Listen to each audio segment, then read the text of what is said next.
Assalamualaikum, selamat pagi dan selamat beraktivitas kembali lur, konco-konco tani. Biasa pagi hari ini Pak Tani lagi berada di ladang jagung.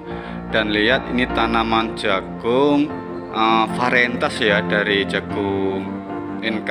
Ini NK Somo 7328. Dan ini tanaman yang olah tanah ya, yang diolah bukan tanpa TOT ya, ini yang diolah tanah tetap sama.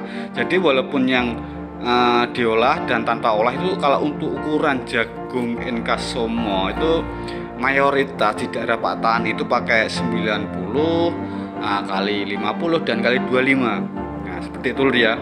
Kenapa? Karena kalau jagung besar atau bertongkol besar itu kalau terlalu rapat nanti terjadi banyak sekali masalah ya, terutama di penyakit bakteri, jamur, dan busuk batang. Nah ini bisa dilihat. Jadi kalau jagung besar, ini aja udah kelihatan dari batangnya ya, udah benar besar. Ini kalau ditanam jarak rapat atau jarak lebar itu, kalau untuk per bijinya, entah itu yang rapat atau lebar ya, itu tetap sama, kita pakai per lubang itu satu lubang satu. Jadi jangan dikasih dua ya, itu benar akan terjadi masalah nanti ya.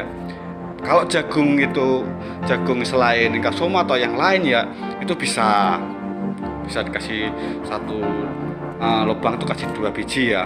Itu kalau selain jagung NK Somo ya, entah jagung apa ya, pakai intinya bukan bertongkol besar ya. Nah seperti ini ya. Dan untuk biasanya kalau untuk pupuk daunnya, kebanyakan mayoritas tuh kalau dipakai Pak Tani itu biasanya pakai Gandasil D. Selain Gandasil D juga pakai Profit daun itu ya, atau bambu hijau seperti itu. Kalau untuk pupuk daunnya tinggal itu kesukaan sendiri ya. Kalau Pak Tani biasanya pakai Gandasil D kalau pakai untuk pupuk daunnya itu. Nah seperti ini ya, untuk pertumbuhan dari jagung varietas NK Somo ya, memang benar-benar bagus ya. Pertumbuhannya udah kelihatan benar-benar rata, bagus tanpa bergelombang. Jadi rata semua untuk pertumbuhannya, pasti hidup semua. Itu bisa dipastikan kalau NK Somo itu pasti hidup semua. Kalau kita tanam itu jarang yang mati ya, hampir nggak ada yang mati sama sekali.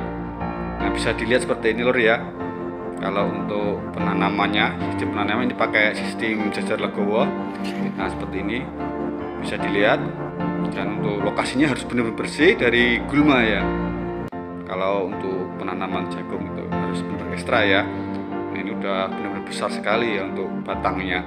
Nah ini bisa dilihat seperti ini. Untuk pupuk daunnya terserah apa, mau pakai Gandasil atau pakai Profit itu atau pakai bambu hijau. Nah ini benar-benar bagus sekali ya. Kalau di kelemahannya untuk jagung NK Somo ini ya, menurut Pak Tani itu memang di busuk batang ya.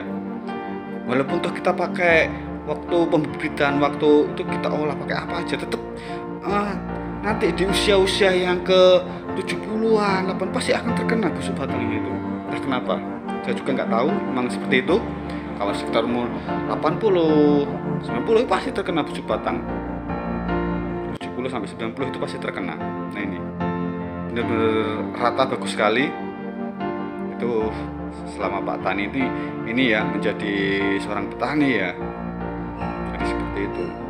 Sebaiknya kalau tanam jarak rapat atau tanam lebar itu per bijinya itu atau per lubang itu lebih baik ya, baiknya atau itu dikasih 1 biji aja. Itu lebih bagus biar terhindar dari segala penyakit, dan kita untuk merawatnya tanaman ini lebih mudah sekali ya. Dan hasilnya juga tetap lumayan bagus dibanding diisi 2 itu. Bagus yang diisi per lubang itu 1. Betul ya. Terus setahu Pak Tani, ini pengalaman Pak Tani, kita sama petani ya bagi-bagi pengalaman lah. Itulah pengalaman Pak Tani selama ini. Dan kiranya sampai di sini video Pak Tani ya. Sampai ketemu lagi di video berikutnya. Dan terima kasih. Wassalamualaikum.